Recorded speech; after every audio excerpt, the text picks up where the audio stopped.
తల్లి గుడి అని ఒకటి ఉంటుందన్నమాట. మా అత్తయ్య గారు వాళ్ళకి మంచిగా నమ్మకం అనమాట. సో, ఆ గుడికైతే ఫస్ట్ తీసుకువెళ్లారు. ఆ తర్వాత చిన్న తిరుపతికి వెళ్ళాము. ఫస్ట్ పెళ్లయిపోయిన పెళ్లి బట్టలతోనే అన్నవరానికి వెళ్ళి సత్యనారాయణ స్వామి వ్రతం కూడా చేయించేసుకున్నామనమాట.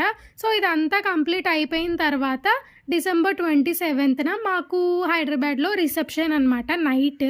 సో, రిసెప్షన్‌లో మేము ఎంజాయ్ చేశామండి. చాలా మంచిగా అనిపించింది. సో, ఈ ఆల్బమ్ మీకు నచ్చిందని అనుకుంటున్నాను. ఏదైతే పోజెస్ చూసారో ఆ పోజెస్‌లో ఏది నచ్చిందో కింద కామెంట్ సెక్షన్‌లో కామెంట్ చేయండి.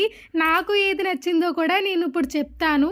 చెప్పడం కాదు చూపిస్తాను. ఇప్పుడు మీరు చూస్తున్న పోజ్ అయితే నాకు చాలా ఇష్టం అనమాట. ఫోటోగ్రాఫర్ అయితే నాకు చెప్పలేదు. నేనే ఒకసారి గూగుల్‌లో సెర్చ్ చేస్తే పోజెస్ అని అలా వచ్చిందనమాట. నాకైతే నచ్చి ఆ పోజ్ తీయండి అని చెప్పాను. నచ్చితే సబ్స్క్రైబ్.